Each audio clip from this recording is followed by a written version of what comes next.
Casa cheia, jogo pegado, clássico é clássico e vice-versa. Então no vídeo de hoje a gente vai contar pra vocês qual foi a maior goleada de 8 dos principais clássicos na Europa. Não tem como não começar então com o massacre que tá aí na mente de todos, né? Aconteceu muito recentemente, que foi Liverpool 7, Manchester United 0. E esse clássico é muito especial porque reúne aí os dois maiores clubes da Inglaterra, né? E que tiveram durante a história um equilíbrio muito grande entre si. Então se tu pegar ali o número de vitórias pra cada lado, o número de títulos pra cada lado, Liverpool e Manchester United não são da mesma cidade, mas é certamente o maior clássico da Inglaterra. E por muitos e muitos anos, o Manchester United esteve muito acima do Liverpool, principalmente durante o comando do Sir Alex Ferguson. Mas depois que ele saiu em 2013 lá dos Red Devils, acabou que as coisas mudaram um pouco, porque o Liverpool achou o Jürgen Klopp, né, que deu uma nova vida aí pro clube, trouxe de volta a grandeza, digamos assim, enquanto o United entrou em períodos mais sombrios, ficou aí durante muitos anos sem ganhar um troféuzinho sequer, e até por isso, a última vez que o United tinha vencido o Liverpool lá em Anfield tinha sido em 2016, vejam só, hein? Com gol do Rooney, amigo. Então, cara, deu tempo do Rooney ir embora do Manchester United, ir pro Everton, ir pra MLS, se aposentar, virar treinador e nada do United vencer lá em Anfield. Só que aí chega 2023 e a situação tá bem diferente também. O Liverpool vivendo um dos seus piores momentos na era Jürgen Klopp, um time completamente instável, maluco, que não faz sentido na temporada 22-23, no meio da tabela, vindo recentemente de um 5-2 tomado pro Real Madrid em casa na Champions, uma fase bem complicada. Já o United era totalmente diferente. O Erik ten Hag chegou e apesar de ter sido conturbado o início dele, depois o time foi deslanchando, encaixando sequências maravilhosas aí, com o Casemiro jogando uma barbaridade, o Rashford recuperando seu futebol e fazendo gol quase todo jogo, e ainda conquistando a Copa da Liga Inglesa, né, saindo de um jejum de 6 anos sem títulos. Chega então o clássico Liverpool e United lá no Anfield, e era a oportunidade perfeita para os Diabos Vermelhos quebrarem essa cena de não conseguirem ganhar lá há tanto tempo, né? E o começo da partida meio que é pau a pau, tem chances pros dois lados. O Lisandro Martinez acaba salvando o Manchester United mais de uma vez, até que o Gakpo abre o placar pro Liverpool ainda no primeiro tempo. Só que foi assim pro intervalo, pô, 1-0 num clássico. Claro que dá pra reverter, né? Dá pra empatar, dá pra virar, quem sabe. Só que assim, eu não sei qual foi o papo que o Ten Hag mandou pros jogadores no vestiário lá, mas o que ele disse, o maluco tem que anotar no caderninho pra nunca mais falar, né? Porque o jogo recomeça de uma maneira completamente diferente. O Manchester United perdido toma mais um. E aí começa o show do Salah, ele dá um drible desconcertante pra cima do Lisandro Martinez, que antes tinha salvado o time, um jogador que a torcida do United gosta bastante, mas que naquela hora ali parecia um bagrezinho ensaboado, né? Tem essa foto aí em que ele tá de costas pro lance, de tão perdido que ele ficou. Onde é que eu tô? E a partida ali virou bagunça, né? Um amasso completo, com o Salah metendo mais 2 gols, inclusive se tornando nesse jogo o maior artilheiro do Liverpool na era Premier League, né? A era moderna do campeonato inglês. E no final das contas, até o Firmino entra, mete o golzinho dele e acaba 7-0 para o Liverpool. A maior goleada da história desse clássico. E aí, como é que você comemora uma vitória dessa, né? Pô, maluco, dá uma festa, né? Pá, solta foguete, não sei. Tem uns aí que vão tomar um negocinho e pá. Mas o Salah, velho, é um cara assim diferente, né? Ele declarou que ia comemorar, né? Festejar, tomando um chá de camomila e depois indo dormir. Um exemplo, né, cara? E detalhe, o recorde anterior era um 7-1 de 1895, ou seja, foi um recorde de mais de 120 anos que foi quebrado aí, tá? Uma coisa não dá pra duvidar, né? O Erik ten Hag já chegou no clube batendo recordes. E se você der um likezinho nesse vídeo, o seu recorde de likes aqui no canal já vai aumentar. Então fica aí a dica.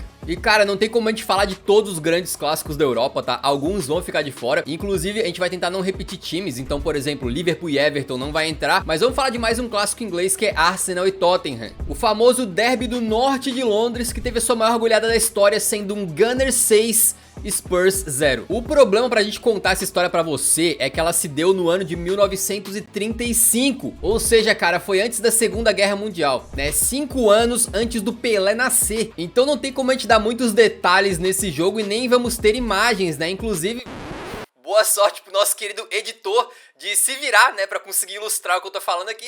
Mas a gente sabe que teve dois dobletes, tranquilo? Do camarada Alf Kirchen e do Ted Drake, que eram tipo o Martinelli e o Saka da época, sacou assim? Ou não, né, porque a gente não tem vídeos daquela época, então é difícil saber exatamente como eles jogavam, mas vale aqui pela curiosidade de que essa goleada até hoje não foi batida, mas quem sabe em breve, né? O Liverpool quebrou um recorde de 120 e poucos anos aí, quem sabe temporada que vem não rola um Tottenham 7 e Arsenal 0. Essa gente inventa cada coisa.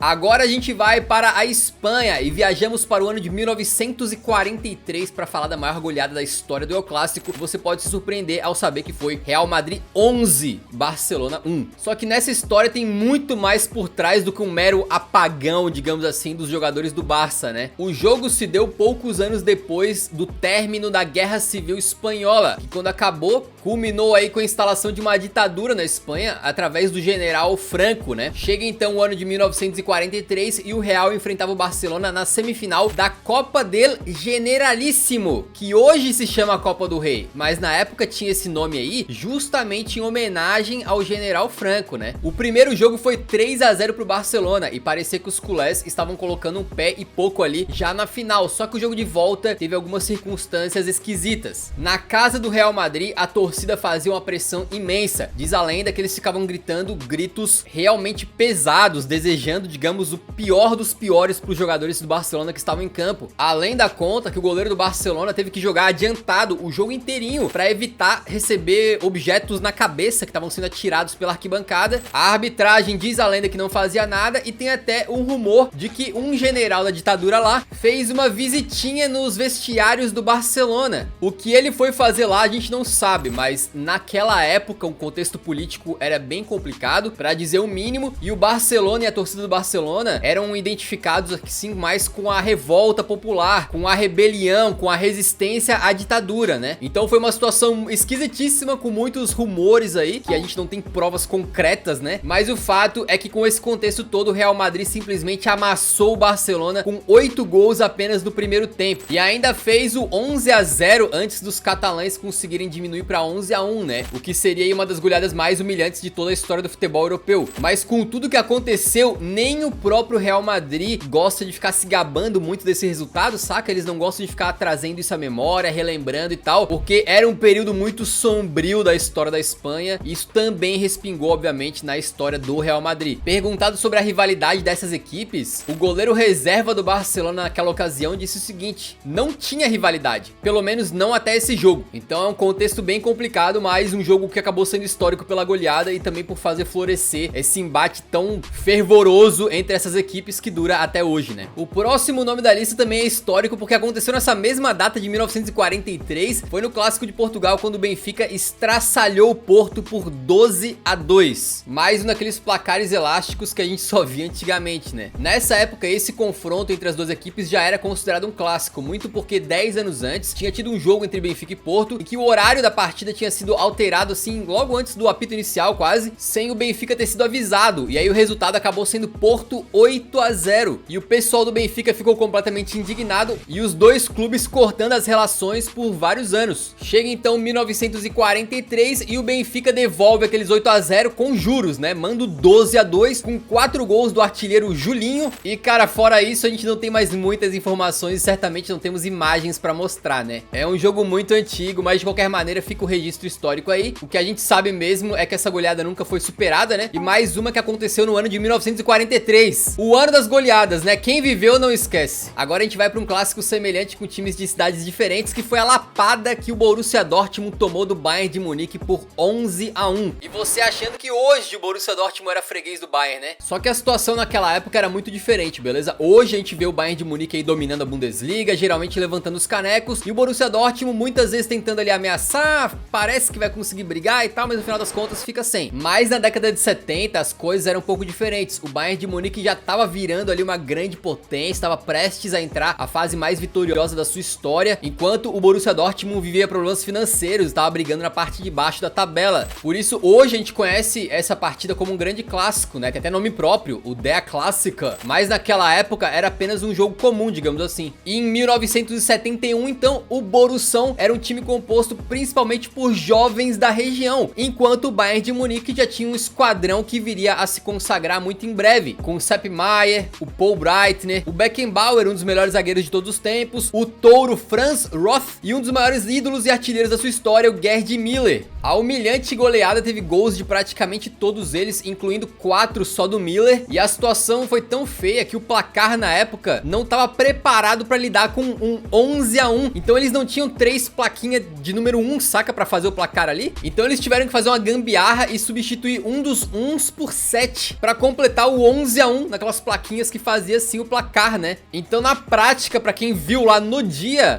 o placar aparecia 71-1, coisas da época lá, né? E nessa temporada aí, o Bayern de Munique acabou campeão da Bundesliga, enquanto o Borussia Dortmund foi rebaixado. Com a curiosidade que o goleirão do Dortmund que tomou esses 11 gols aí, o Jürgen Hiniu, tem um recorde aí na carreira, né? 5 rebaixamentos por 5 clubes diferentes na Bundesliga. Tá aí um maluco que coleciona marcas que ninguém quer, né, velho? Você tá doido. Agora a gente vai pro derby de Milão pra falar da maior derrota já sofrida por um dos times, que foi Inter 0, Milan 6. Foi no começo de 2001, numa época que esses dois times aí não estavam muito bem na tabela, brigando por vaga na Champions, e olhe lá. E as duas equipes também viviam um complicado período nos bastidores, né? A Inter tinha mudado de técnico durante a temporada, e o Milan também, usando ali o Cesare Maldini, ex-capitão da equipe, né? E que é pai do Paolo Maldini, como treinador interino. E também o Silvio Berlusconi, dono do Milan na época, tava ali prestes a ser eleito primeiro-ministro, então tava com os olhos todos na política e não no clube, digamos assim. E aí o Milan tinha Maldini e Roque Júnior na defesa, o meio-campo com Gattuso, o ataque com o Shevchenko, enquanto a Inter tinha Zanetti, tinha o artilheiro Christian Vieri e até no banco o meia Seedorf. Sim, o holandês é um dos grandes ídolos do Milan aí, né? Mas ele tava na Inter nessa época. E dentro de campo foi um domínio completo dos rossoneri, né? O atacante Comandini comandou o início da goleada com um gol de canhota e depois completando mais um de cabeça. E se você não conhece esse cara aí, relaxa, porque tipo assim, ele tem 3 gols com a camisa do Milan na carreira. 2 foram nesse jogo, saca? O terceiro gol só sai no segundo tempo com o Giusti e depois o Shevchenko também, que é os dele, né? Aí acaba fazendo mais 2 gols, fazendo 5-0, que no Brasil é 5, mas que na Itália é Shevchenko 5!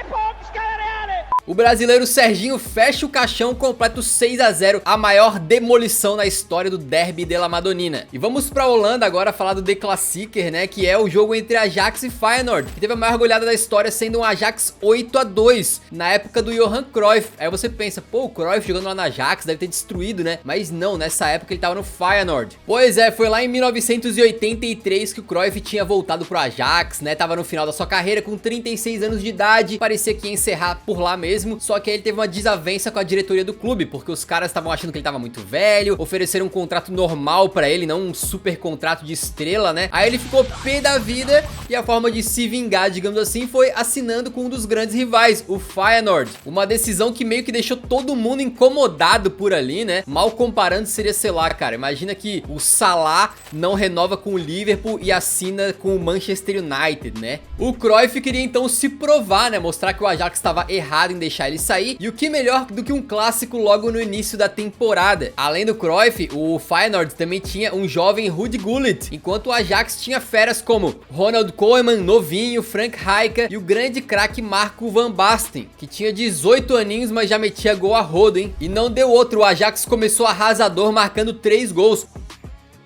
Porém, o Feyenoord de Roterdã consegue se recompor, mete 2 gols e vai pro intervalo com aquela ponta de esperança. Só que a esperança vira humilhação, porque eles tomaram foi uma taca no segundo tempo, amigo. Com direito a hat-trick do Van Basten, né, que faz um gol ali, unindo raça, força, velocidade e técnica para dar uma cavadinha perfeita. E com isso ficou consolidada então a maior derrota da história desse clássico, 8-2, que desde então não foi quebrada. E não foi nesse jogo aí que o Cruyff se vingou do Ajax, mas a vingança veio e foi saborosa também, tá? No final das contas ele entrosou e jogou muito bem no Feyenoord, acabando a temporada não só como campeão holandês, como também campeão da Copa da Holanda, sendo que durante a temporada o Feyenoord devolveu uma goleada pra cima do Ajax, tá? Meteu 4-1 com um gol do Cruyff. E olha, meu amigo, ele comemorou e não foi pouco não, hein? Viet Laat, Laat het best. Quem ri por último ri melhor em holandês, beleza? Pra fechar a lista aqui, vamos falar então de um clássico francês. E é verdade que o Paris Saint-Germain não é aquele clube histórico como outros aqui da lista, mas é verdade também que o clássico contra o Marseille tem sido aí muito pegado por bastante tempo. E o maior placar lá aconteceu duas vezes. Uma vez em 1978 no Parque dos Príncipes, quando o PSG mete 5-1, com direito a 2 de um cara chamado Impelé. O cara simplesmente se chamava Impelé, amigo. Em quem vocês acham que os pais dele se inspiraram pra dar esse nome? Em Pelé.